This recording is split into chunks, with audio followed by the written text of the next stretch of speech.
Good morning po sa lahat sa atin. Amen. Magandang umaga po sa inyo. At purihin ang ating Panginoon. May bago na naman po tayong serye na pag-uusapan, pag-aaralan sa buwan na ito. Ang pamagat po ay The Great Go Mission. Hindi commission, Go Mission. Yan. At ito'y tungkol po doon sa aalamin natin yung ano po ba ang misyon ng ating Panginoong Jesus at bakit po ba na maganda na malaman natin to at bakit kinakailangan na makiisa tayo rito. Naniniwala po ako na ang mga tao once na kapag naunawaan nila ang layunin o pakay kung bakit nagpunta si Jesus dito sa mundo, ay mas lalo nila maiintindihan kung bakit ika nga kung masasabi ko, huwag kayong magagalit, pero para sa akin parang isang malaking kabaliwan. Yung hindi ka makiisa sa layunin ng Panginoon kapag ito'y naintindihan mo na. Ang usapan natin ay hindi yung si Jesus ba ay nagpunta dito o hindi, dahil yan ay kahit nga siguro pag dumating na yung Semana Santa ba ang tawag doon, yung Holy Week, makikita nyo na maraming mga palabas tungkol kay Jesus dahil yan ay napatunayan naman sa kasaysayan na, historically speaking, na talaga naman pinanganak si Jesus, nagpunta si Jesus dito, nabuhay siya, maaaring iba, hindi naniniwala na siya ay nabuhay muli. Diba? Pero alam lahat ng tao na merong Jesus na ipinanganak at nabuhay nung mga panahon na yun na sinasabi ng lahat ng mga tao na siya ay nabuhay nung first century. Diba? So ito ay hindi na issue. Pero siyempre maraming mga tao pa rin ang hindi naniniwala sa Kanya.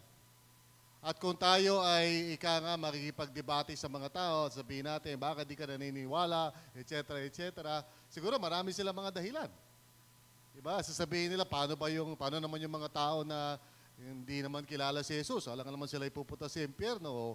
O kaya paano naman si Muhammad? O naman sasabihin nilang dahilan. Iba-iba ang dahilan eh. Now, para sa akin, ang pinaka-importante talagang dapat maunawaan ng isang tao ay kung bakit ba naparito si Jesus. Dahil mula doon sa tanong na yon, pag yun ay naunawaan mo na, doon ngayon papasok yung tanong, sino nga ba talaga si Jesus?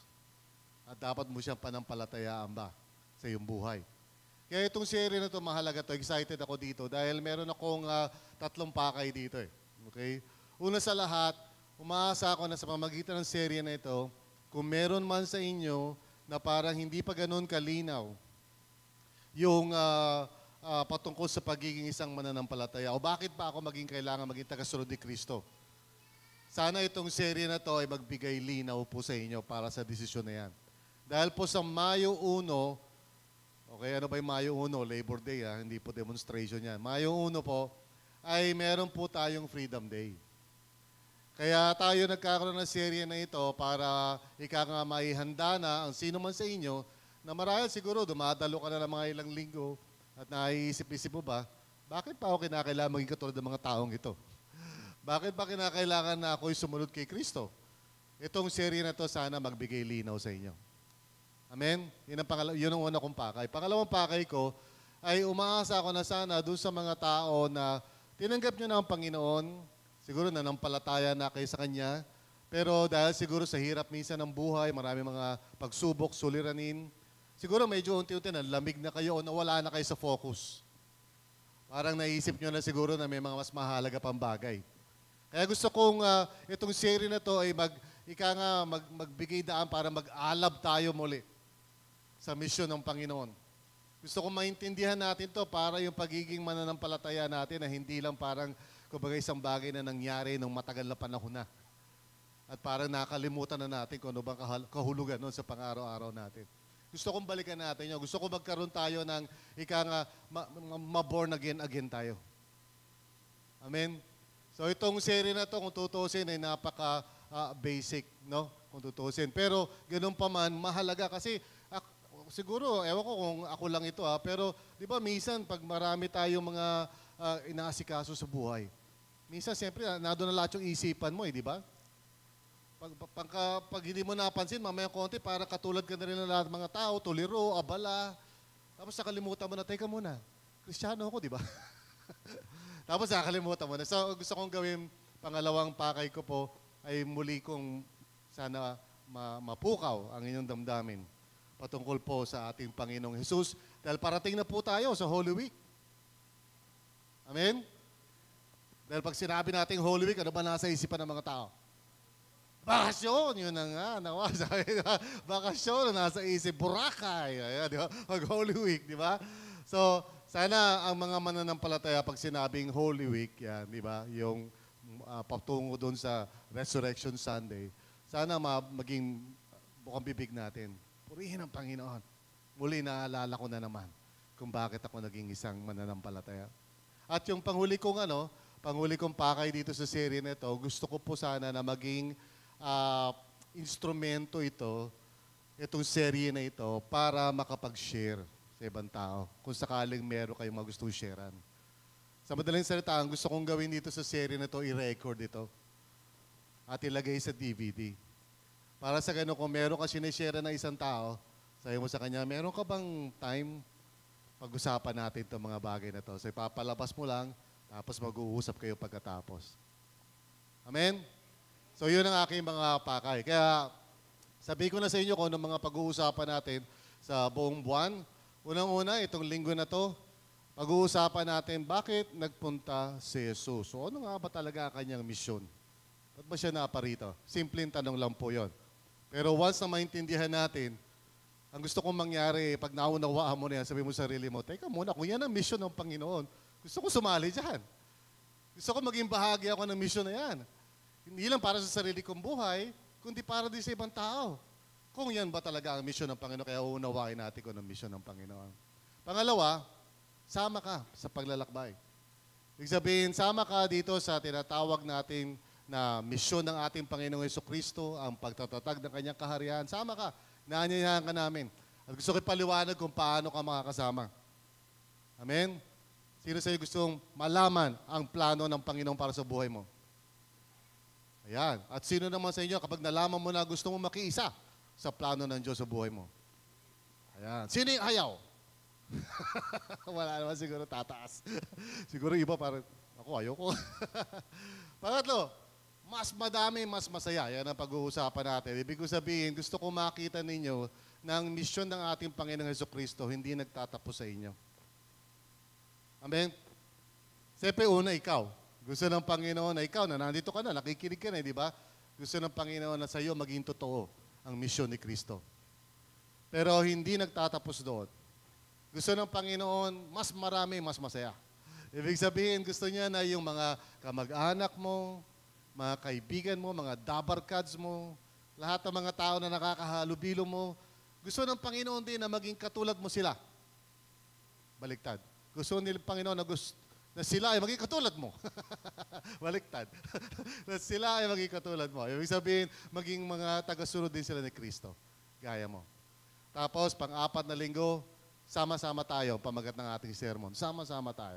Ibig sabihin, gagawin natin to bilang isang bayan ng Diyos. Tulong-tulong. Diba? Kapit-bisig. Magagawa natin yon. Amen?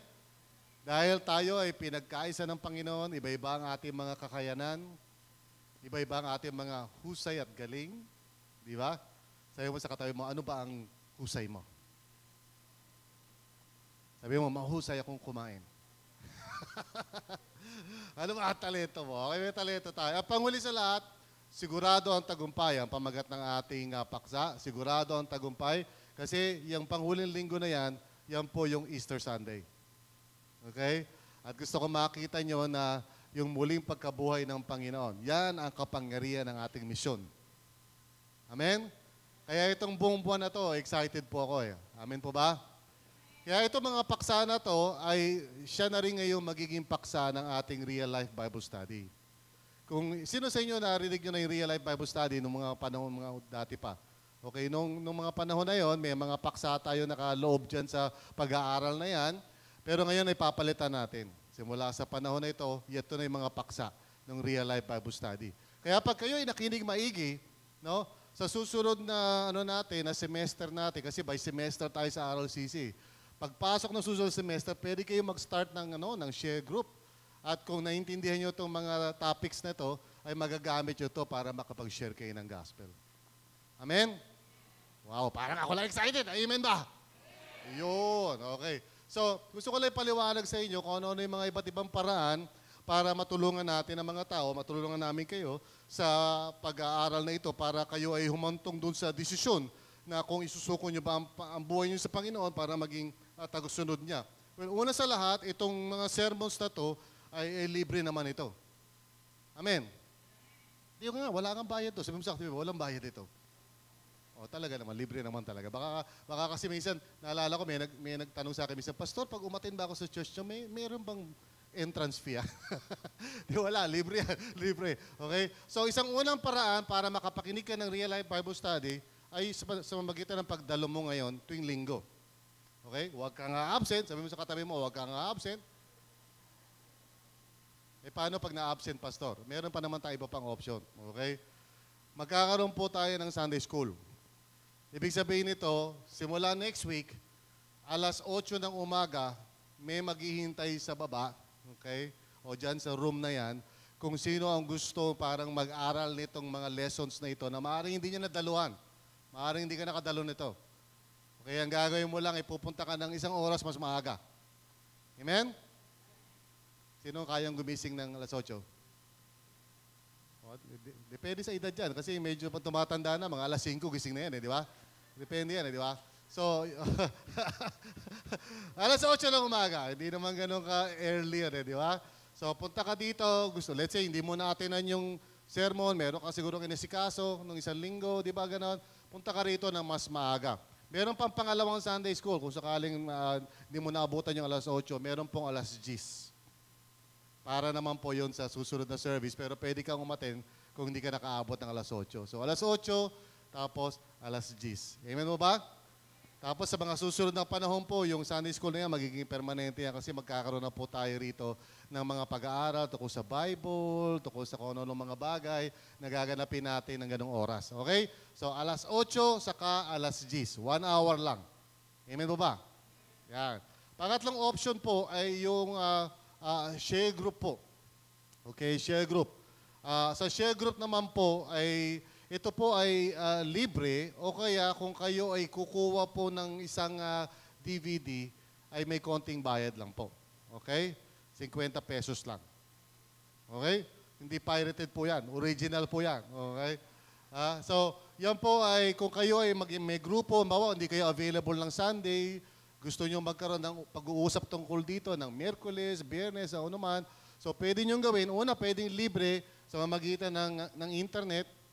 Lalagay kasi sa internet yan, so mapapanood nyo yan. So kung may internet kayo sa isang bahay, sa mga kasamahan nyo, manood-panoodin nyo, libre yan. Pero kung wala kayong ganun, at pag sinabing internet, medyo kinikilabuta kayo, nanginginig kayo, nagiging asul kayo sa sobrang kaba dahil internet, hindi nyo alam kung anong internet, meron pong DVD, okay? So bibili nyo lang po yun, mura lang naman yun, 50 lang. Okay? Bakit po 50? Mahal yata, pastor, kasi mura lang yung ano niya na, yung pinaka-bala.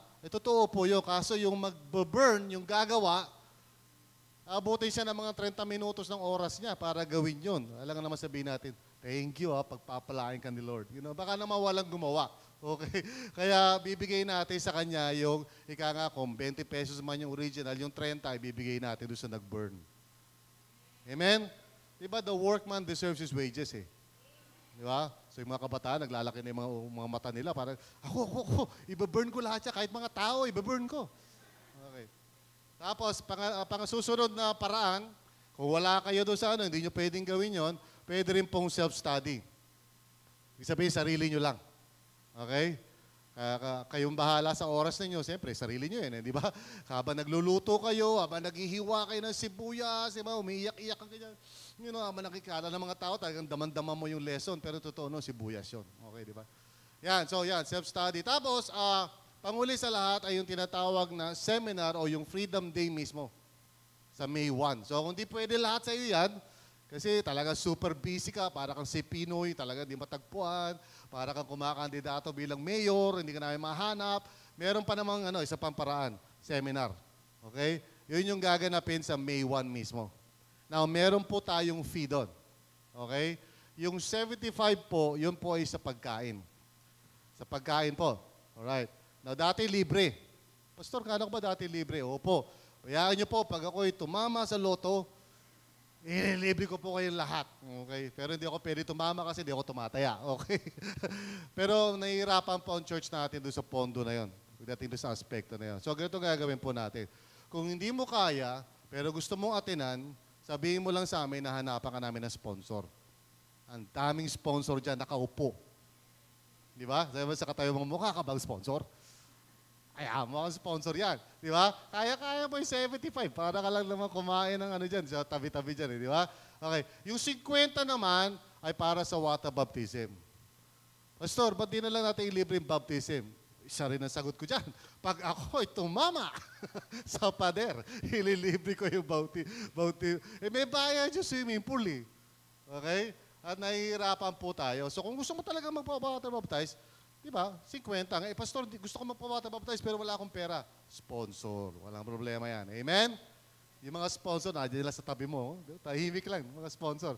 Hindi lang umiimik. Okay, mga sponsor yan. Pero sa lahat ng yan, meron po tayong free mentoring dyan. Ibig sabihin po noon, kahit ano pa yung piliin mo dyan, lagi ka meron makakausap para tulungan ka. Ang in-charge ngayon dito sa paraan ng gagawin natin ay walang iba kundi si Mitch Escariaga. Sister Mitch, tayo ka nga at tingnan niyo po siya sa likod. Napakagandang dilag po, ina-advertise po natin mga kapatid. Okay, single and available. Okay. Meron pong mga form sa likod kung gusto niyo pong magpa-register kasi gusto niyo pong ma-water baptize. Okay? O gusto niyo sumali dito sa proseso na ito. Okay lang yun kasi pastor wala pa akong pera. Okay lang yun. Mag-register ka kung gusto mo maging tapos ilagay mo doon, gusto ko mag-apply ng scholarship. Yun lang, check-in mo lang.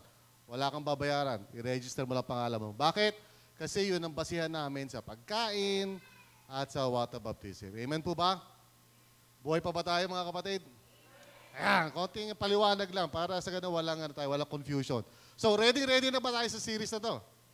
Okay, mag-uusap na po tayo, kaya manalangin po tayo ngayon. Let's pray and ask the Lord to just bless our time. Panginoon, maraming salamat sa iyo na pag-uusapan namin ngayon ang isang napakahalagang paksa o mga paksa na may kinalaman, Panginoon, sa iyo, Panginoong Hesukristo.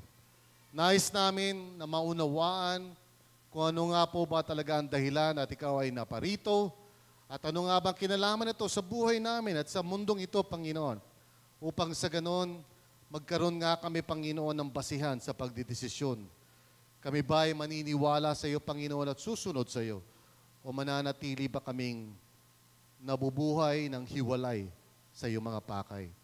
Panginoon, maraming salamat. Banal na Espiritu, mangusap ka. Tulungan mo ang bawat isa na maunawaan ang mga bagay nito. Sa pangalan ni Jesus, lahat po ay magsabi po ng Amen. Ayan, purihin ang ating Panginoon. Noong isang araw, nanonood ako ng Showtime. Sino sa inyo nanonood ng Showtime? Okay, ayaw nila ng Showtime, okay? Minsan nanonood ako ng Showtime. May mga bagay sa Showtime na hindi ko gusto, okay? Alam nyo na siguro yon, di ba? Pero marami naman mga bagay doon na medyo nakakatawa rin. Kaya pag hindi ko gusto, maalis lang ako. Pag gusto ko, pumupunta ako. Pero pinaka-paborito ko talaga doon, yung kapag pumupunta sa mga audience, yung pinaka-host, mga host, di ba? At parang pinapakita nila yung talento ng mga audience, di ba? Tapos sa kanila, parang merong counter doon sa baba ng television. Parang ano ba yung...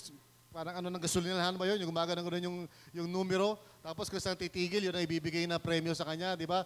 Minsan bibigyan ka ng, di ba, napakalaki. Minsan 10,000 ibibigay, di ba? Minsan naman 50 pesos. Depende kung ano yung talento. Hindi ko nga alam kung paano ginagawa yun. Kung yung ba automatic o ano lang. Pero minsan natuwa ako kasi merong isa sa mga audience nang tinanong siya, anong talent mo? Di ba? May talent siya. Meron pa siyang ginagawa, di ba? Ano ba yun? Parang sumisigaw-sigaw sila, tapos papakita mo yung talent mo. Kakaiba yung isang kabataan kasi yung talent niya ganito. Ni-recite niya yung buong speech ni Martin Luther King Jr. Ang nakakatawa nga nito, ang galing niya pero wala nakikinig. Kasi yung mga tao para pinagtatawanan siya kasi siguro may mga tao di nila kilala kung sino si Martin Luther King Jr. Okay? Sino siya kilala yung si Martin Luther King? So, yung mga medyo may edad na yan, yung mga nagtaas ng kamay, ha? Pero, kasi, okay, hindi, biro lang. Luma na kasi, kita nga niya yung litrato, di ba? Black and white pa yan, di ba? So si Martin Luther King Jr., isa po itong social activist, no? Nung panahon na siguro dekada 60 o ano man, ha? 60s yan. So hindi pa siguro buhay yung iba sa inyo. GV, buhay ka na ba? Hindi pa siguro, okay? So yung iba sa inyo, pinanganak kayo kailan? Mga 80s na? Meron ba mga, 90s? Ikaw, Sister Ging, 90s ka ba? Okay, ako 60s ako eh. Okay, 1960 ako pinanganak eh. Okay. So naku na, nabuko na ako. Birthday ko bukas. Okay. Ito si Martin Luther King Jr. ay isang aktivista. Parang kumbaga parang katulad ng Ninoy natin. Di ba? At siya rin ay napatay. Pinatay rin siya eh. Kasi ang kanya namang parang advocacy niya ay gusto niya na magkaroon ng mawala ang diskriminasyon. Yung siguro mas tamang sabihin doon. Mawala yung diskriminasyon. Kasi noong mga panahon ni Martin Luther King, yung mga negro ay hindi itinuturing na parang tunay na tao. Pag ikaw ay maitim, o tinan mo yung katabi mo, may maitim dyan. Pag ikaw ay maitim, sumakay ka sa bus, hindi ka pwede doon hindi pwede pag mayroong puti, hindi ka pwede sumakay. Ha? Tapos, pag pumunta ka sa isang restaurant at pupunta ka sa banyo, merong banyo talaga para sa mga maitim. Maraming ganong mga bagay. Kaya, si Martin Luther King Jr., hindi yung Martin Luther lang, kasi Martin Luther yun ang reformer. Okay? Martin Luther King Jr., talagang siya yung nagpaumpisa nung yung movement para maging equal o patas ang pakikitungo sa mga itim. Isa sa kanya mga famous na speech ay ito. English hindi ko matagalog. Papaliwanag ko na lang. I have a dream. May pangarap daw siya. That my 4 children will one day live in a nation where they will not be judged by the color of their skin, but by the content of their character. Wow. Magkaisa. Diba? So yun yung speech niya, na matindi talaga sa lahat. No? Pag pinakinggan mo, talagang medyo, kikilabutan ka eh. Diba? Talagang maiiyak ka nga pag napakinggan mo. Nasa YouTube yung speech na yan eh. I have a dream. Ganoon talaga, di ba? So kilalang kilala yan sa buong mundo yung speech na yan. Pero pag pinakinggan mo maigi, maunawaan mo na kanyang parang ang laman ng kanyang puso ay yung mga bagay na siguro laman din ng puso natin eh. No? Mga bagay na halimbawa katarungan. Sino ba sa atin na nagnanais na magkaroon ng katarungan sa mundo? Di ba? Pag nakakita ka ng mga tao halimbawa na naaapi, di ba naantig ang puso mo dyan?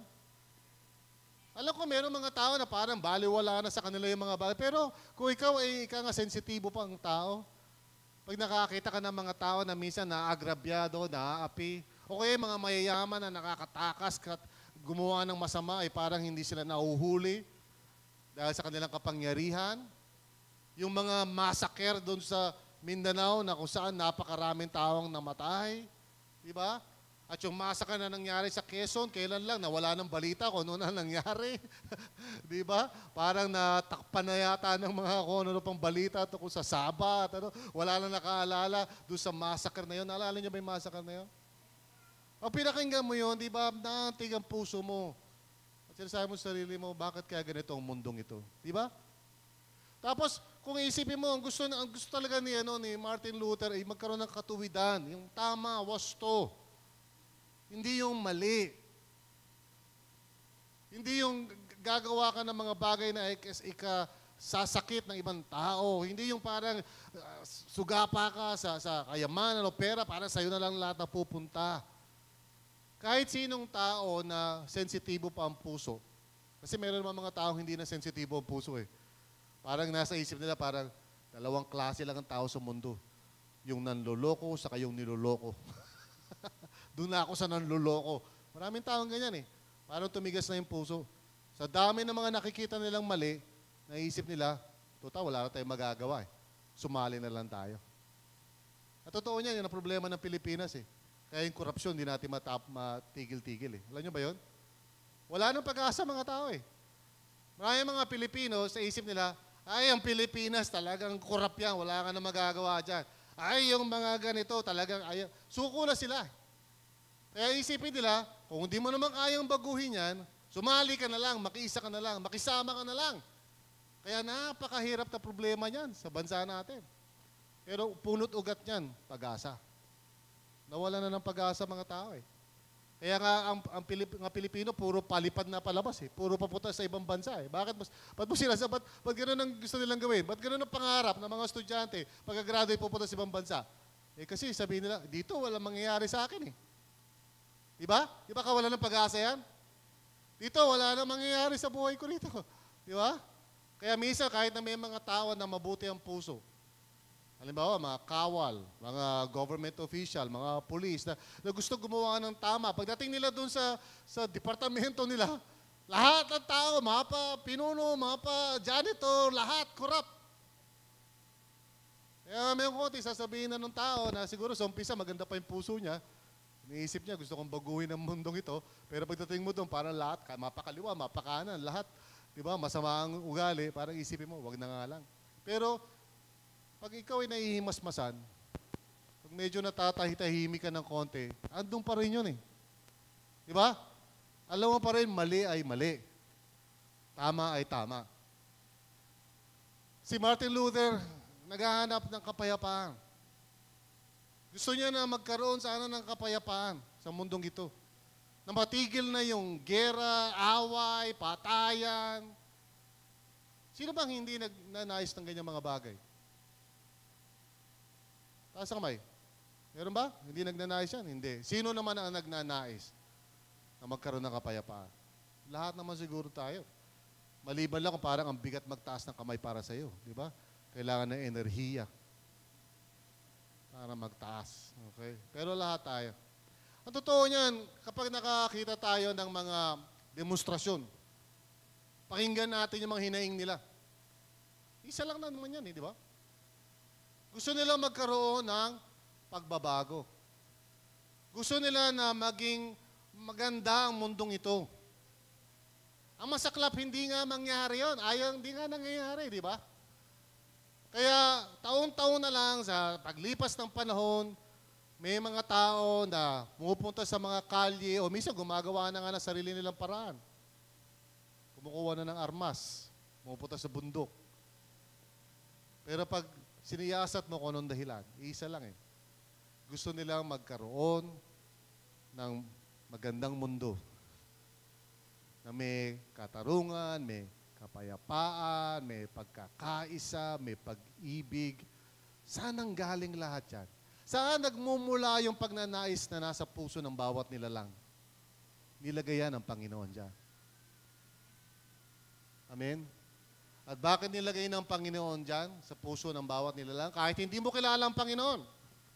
Kahit wala kang kaalam-alam sa Biblia. Pag nakakita ka mismo ng mga musmus na nanlilimos sa kalye, dinadaanan-daanan ng kotse, naantik ang puso mo, sila mo, malito eh.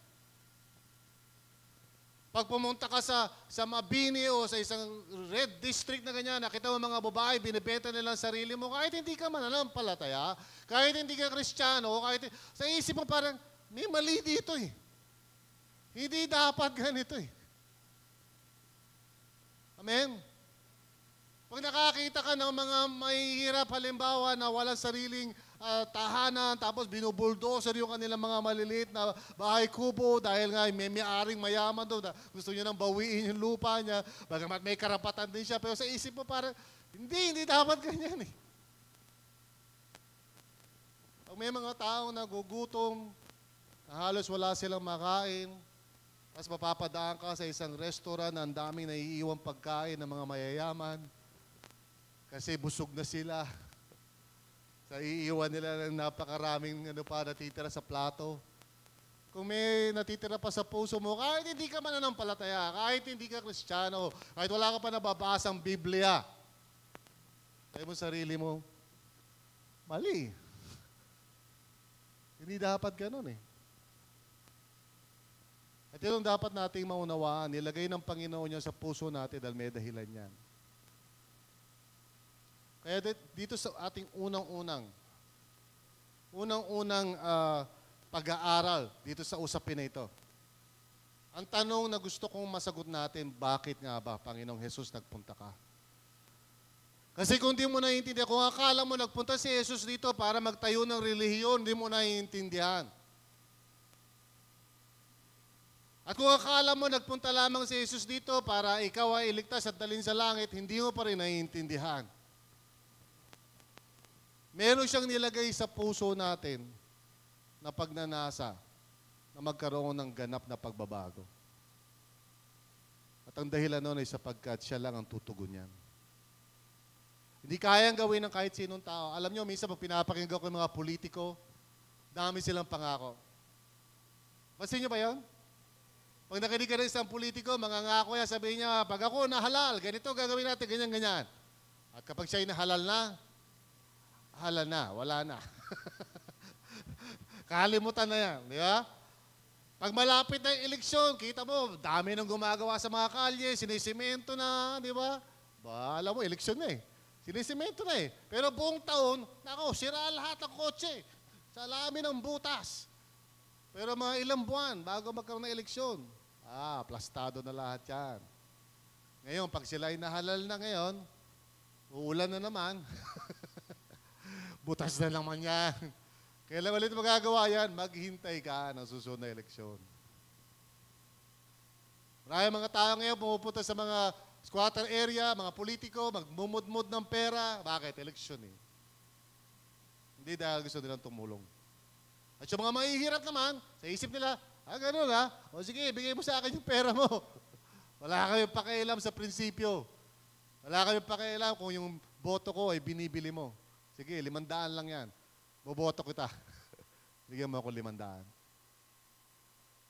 Bakit nga ba nagpunta si Jesus, mga kapatid? May dalawang sagot dyan eh. Merong maiksing sagot, saka mahabang sagot. Yung maiksing sagot, actually, ay matatagpuan sa isang talata na siyang basihan din ng church na ito. Ibig sabihin, kung gusto nyo malaman kung bakit tinatawag ang ating church na real life, dito nakabase yan. Sa John 10:10. Sa 1 Gis. Kung saan sinasabi ng ating Panginoong Jesus ganito, dumarating ang magnanakaw para lamang magnakaw, pumatay at manira. Wala siyang ibang tinutukoy kundi yung mga hidwaang, mga propeta, mga taong nagpunta at nangako, mga padala ng dyablo mismo para sirain lang ang buhay ng mga tao. Sinasabi ni Kristo na lahat ng mga tao na hindi siya kundi ibang tao, lahat ng mga tao nangangara, lahat ng mga tao nagtuturo, wala sila ibang pakay kundi sirain lamang ang buhay ng mga tao.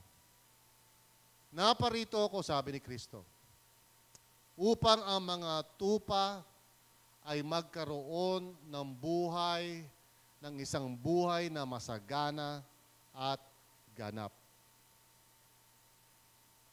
Kaya sabi ko kanina,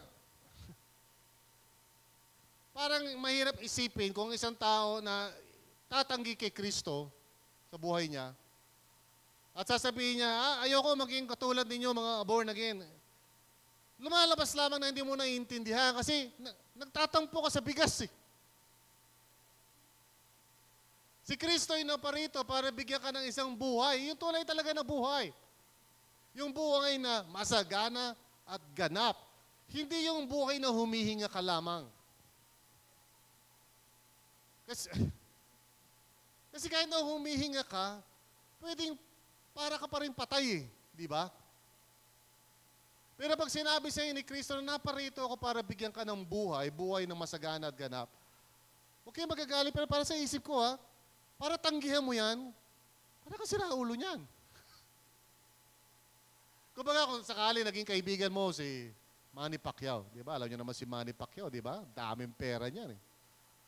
At sabihin sa ni Manny Pacquiao, kunyari lang naman, kaibigan, sumama ka sa akin, okay?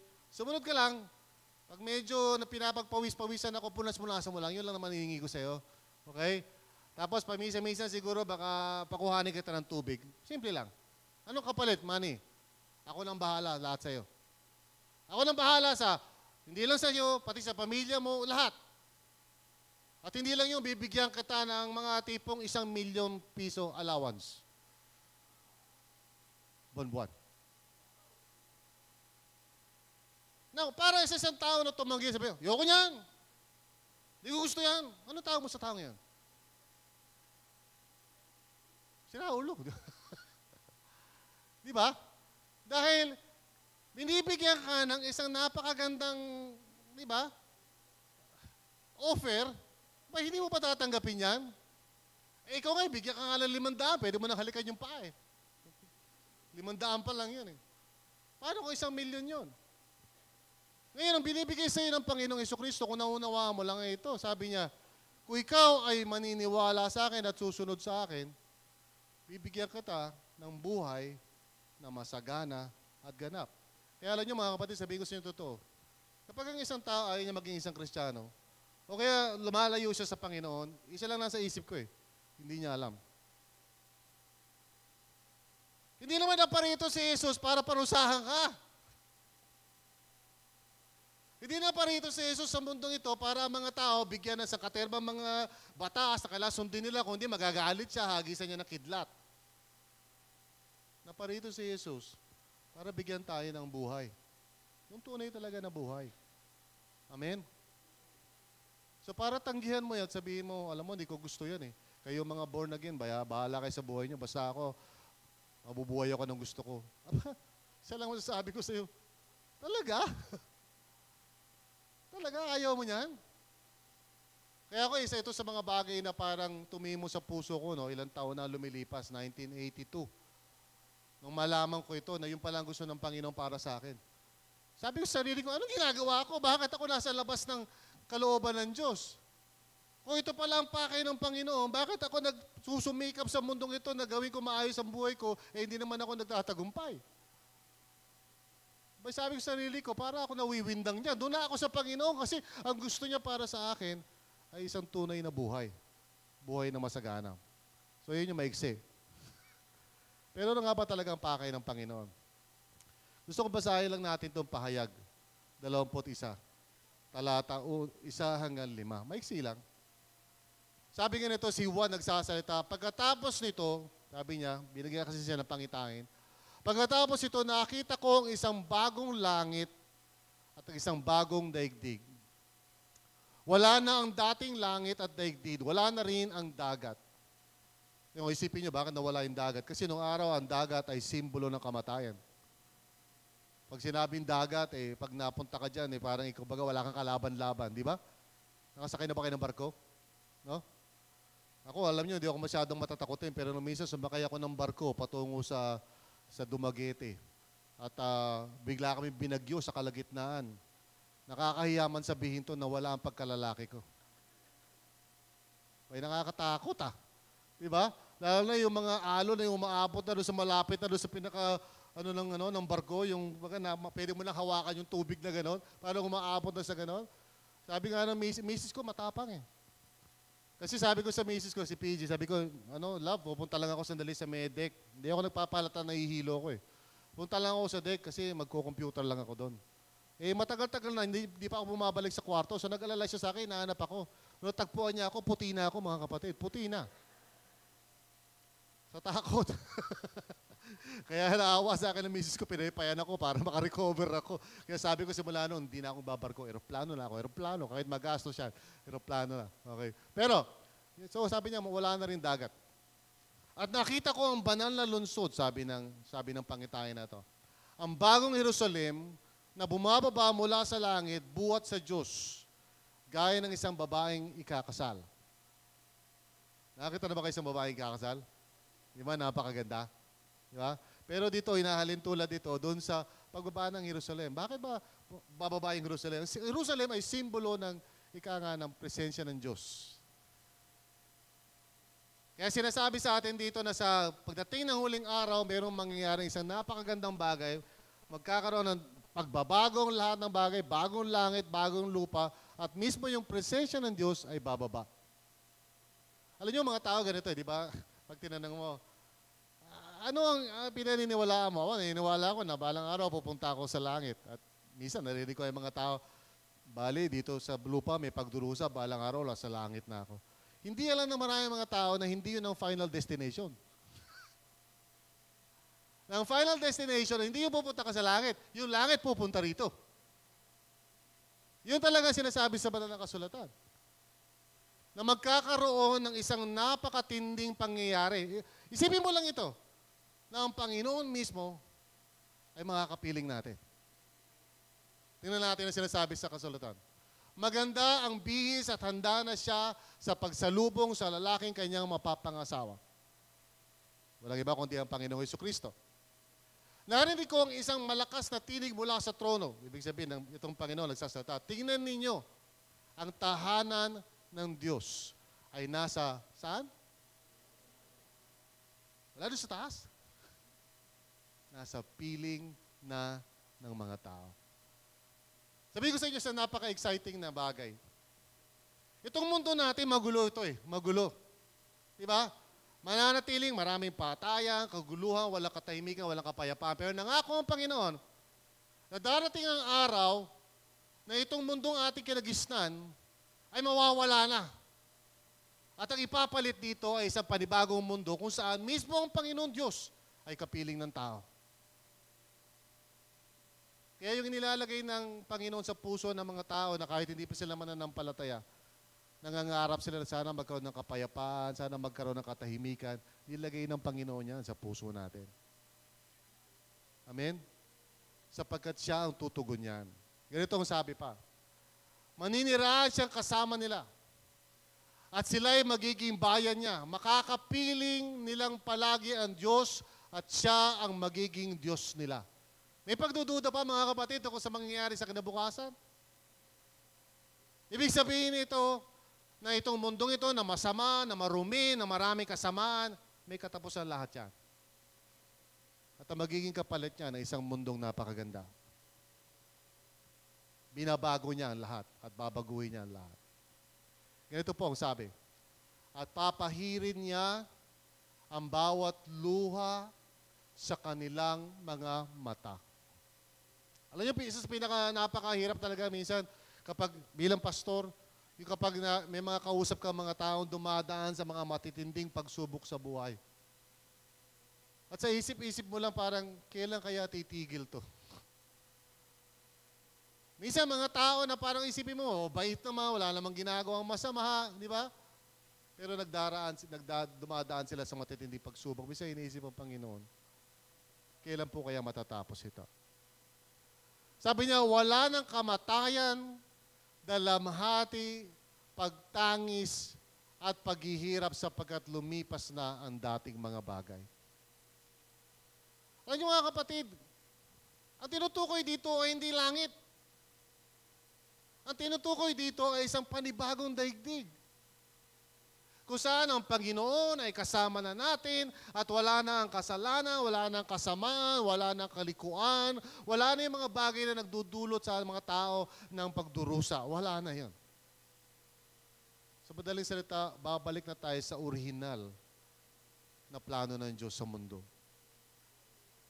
Dahil nung ginawa ng Panginoon ng mundo, maganda ito eh. Amen? Sabi niyo nga po maganda? Maganda yung mundo eh. Basahin mo yung unang dalawang chapters ng Genesis. Wala ka makikita kahit anong problema eh. Yun naman talaga ang intensyon ng Panginoon eh. Kaya lang pumasok ang kasalanan. At dahil dito, ito ang sumira ng mundong ito. Kailangan maunawaan natin to. At ang pakay ng Diyos, hindi yung kalimutan ng mundo, dalhin tayo lahat sa langit, at anong gagawin niya sa mundo? Wala na, quits na, ayoko na, ayawan na. Eh, ginawa niya yung mundo eh, kanya yun eh. Naunawaan niyo po ba to? Ito ang mali sa maraming mga Kristiyano. Akala ng mga Kristiyano, ang pinakapunod dulo ng ating destinasyon, balang araw, pupunta na tayo sa langit. At anong gagawin natin sa langit? Hindi ko alam, siguro lilipad-lipad tayo doon, makakalahati lang yung ating katawan, tapos may dala tayong arpa, no? O kakanta tayo ng This is the Day araw-araw. Yun ang pananaw ng mga tao. Kaya sabihin nila, balang araw, you know, in my Father's house, there are many mansions, balang araw, nandun tayo. Alam nyo, sa totoo lang, yung langit ay pansamantala lamang. pupunta lamang tayo sa langit hanggang hindi pa ito nangyayari. Ito sinasabi natin.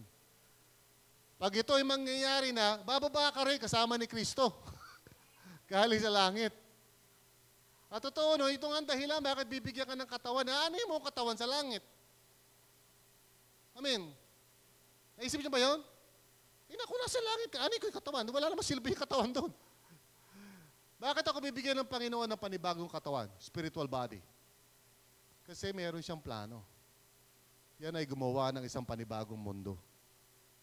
Ito sabi sa panghuli. Pagkatapos ay sinabi ng nakaupo sa trono, pagmasdan ninyo, binabago ko na ang lahat ng bagay. Hallelujah!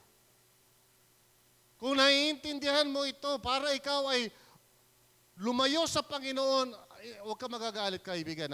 Alam ko, medyo masakit itong salita na ito. Sira ulo ka lang. Niyayaya ka ng Panginoon sa isang panibagong mundo na kung saan kapiling mo siya habang panahon. Wala nang kamatayan, wala nang pagdurusa. Tatanggi ka ba dyan? Lalayo ka ba at sasabihin mo, ayoko niya mga born again na yan. Gusto ko mamuhay ng ayon sa gusto ko. Sorry ha. Sira ulo. Ang ganda-ganda na sinasabi ng Panginoon para sa iyo. At ito sabi niya, sinabi niya sa akin, isulat mo. Isulat mo. Maaasahan at totoo ang mga salitang ito. Hindi ito joke. Hindi ito scam. Ito ang pag-asa ng mga taong nananampalataya kay Kristo. Ito ang dahilan bakit nagpunta si Kristo. Sabihin ko na sa inyo, mga kapatid, may ballpen ba kayo? Kung wala, talagang titik mo yung mata mo maigi doon sa projector. Kasi gusto ko maintindihan mo bakit nagpunta si Kristo. Naparito si Jesus para baguhin ang mundo simula sa iyo. Sabihin nyo nga po ito. Sabay-sabay tayo. Naparito si Jesus para baguhin ang mundo simula sa iyo. O, sabihin mo sa katabi mo. Naparito si Jesus. Sabihin mo sa katabi mo.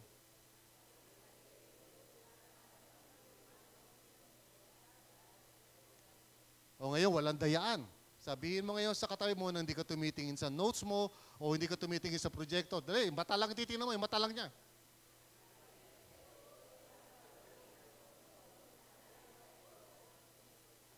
Yung iba talaga hindi mapigilan, ano? Ha? Naparito si Jesus para baguhin ang mundo. Alam niyo mga kapatid, ito ang mabuting balita. Nakikinig po ba kayo? Kasi ako nung bata ako, pag sinabi na nung pare, ito na po ang mabuting balita, ibig sabihin oras na para matulog. Alam ko yun eh. Oras na yun para umiglip eh. Kasi kukwento na yun tungkol sa mga politika, wala akong nakikita mabuting balita doon eh, di ba? Ano ba yung mabuting balita? Babaguhin ng Panginoon ang buong mundo. Magkakaroon ng panibagong mundo. Yung mundo kinagagalawan natin ngayon, mawawala na yan. Bagong mundo ang gagawin ng Diyos. At alam mo, pinakamaganda dyan, inuumpisa na niya ngayon sa buhay mo. Kaya kung ikaw ay tutugon, kung sasabihin mo, Panginoon, kung yung pala ang pakay mo, ayoko mapalayo sa'yo. Kung ang pakay pala ng Panginoon sa atin, ay baguhin niya tayo, bigyan niya tayo ng buhay na walang hanggan. At kung ang pakay pala niya, ay gusto niya na magkaroon ng panibagong mundo, at si Kristo ang magtatatag nito, saan ka pa? Saan ka pupunta? Ha? Lalayo ka ba kay Kristo at sasabihin mo, oh Kristo, ayoko sa'yo dahil may mga plano ako sa buhay. Ay nako! Anong tawag sa mga taong ganyan?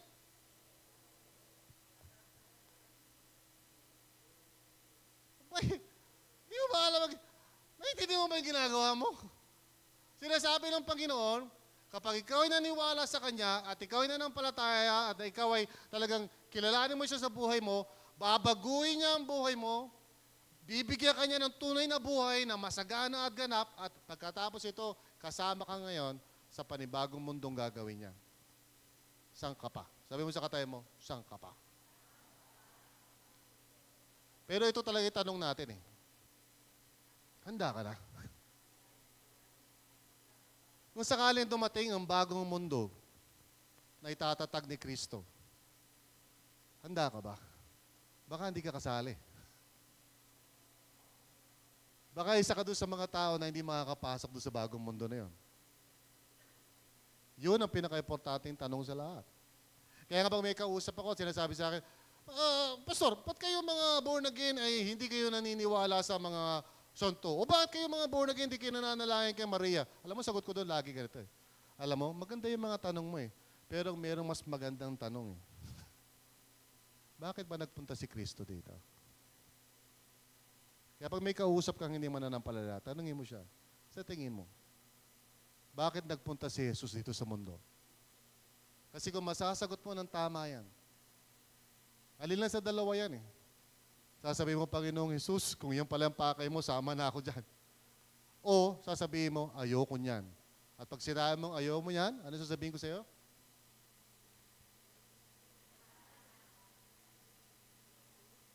Di ba? Wag daw yung masama daw yun. Ignorante. O ikasabihin ng matatanda, nagtatampo sa bigas. Bakit ka palalayo sa Panginoong Hesukristo? Kung siya lang ang magbibigay sa iyo ng tunay na buhay. At siya lang ang magdadala sa iyo sa isang panibagong mundo.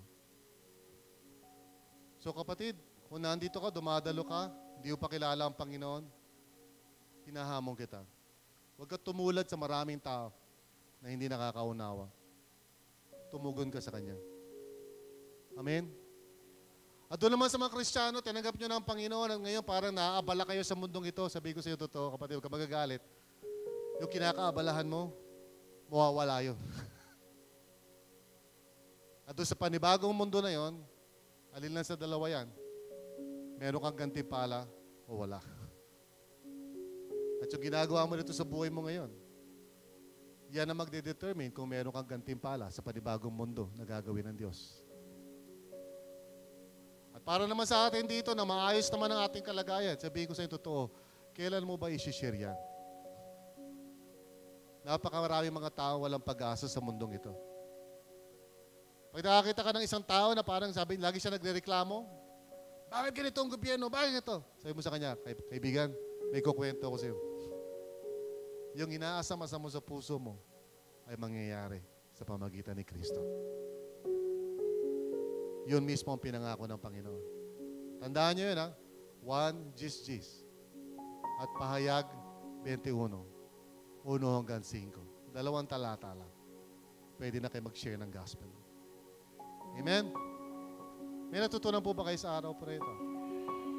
So kung kayo po ay nagnanais na maunawaan ito, pagkatapos itong service natin, ay mag-register kayo doon kay Mitch at kayo ay kakausapin din niya para sa isang maikling pag-uusap tungkol sa bagay niya. Amen po ba? Tayo ba ay nagpapasalamat sa Diyos sa umagang ito? Hallelujah! Purihin natin Panginoon. Kaya tayo po tumayo. Tayo po tumayo mga kapatid. Sabihin mo nga dyan sa katabi mo, kung ganyan pala ang pakay ni Kristo, kung ganyan pala ang pakay ni Kristo, ayoko nang mapalayo pa sa Kanya. ayoko nang mapalayo pa sa Kanya. Totoo ba yan? Amen? Amen. Di ba? Sabihin mo, saan ka pa? Saan ka pa? Doon na ako. Di ba? Doon na ako sa Panginoon. Kung saan mayroong magandang balita para sa buhay ko at sa buhay ng mga tao. Hallelujah. Tayo po'y magsiyuko. Panginoon, purihin ka. Purihin ka, Panginoon. Hallelujah. Aming Ama sa langit, isang simple ngunit makapangyarihang mensahe. Naparito si Kristo para baguhin kami at ang mga tao at ihanda sila sa isang panibagong mundo na parating na. Isang mundo kung saan kapiling ka namin, Panginoon, at lahat ng aming pagdurusa ngayon ay mapapawi na at doon namin mararanasan talaga ang tunay na buhay na walang hanggan, kapiling mo, Panginoon. Napakagandang balita, Panginoon, na habang dumadaan kami sa mga pagdurusa ngayon, mga taong nagkakasakit, mga taong namamatay, mga taong naghihirap, mga tao na nasisira ang kanilang buhay dahil sa droga, Panginoon, kailangan nila ng mabuting balita. Kailangan nilang maunawaan na may pag-asa na kay Kristo Jesus ay maaaring magbago ang buhay nila ngayon at magkakaroon ng panibagong mundo na kung saan kami kapiling mo, Panginoon. Maraming salamat, O Diyos, sa iyong napakagandang plano para sa amin. At ipinadala mo si Jesus para ipatupad ito. Panginoong Jesus, pinupuri ka namin. Hallelujah. Palakpakan natin ang ating Panginoong Jesus. Purihin natin siya ng buong puso. Hallelujah. Hallelujah. Kaya Panginoon, magpupuri kami sa iyo. Aawit kami, sasamba kami, magsasayaw kami. Sapagkat ikaw, Panginoong Jesus, ang susi sa tunay na buhay. At lahat ay magsabi ng Amen. Amen. Tayo magpuri sa Panginoon.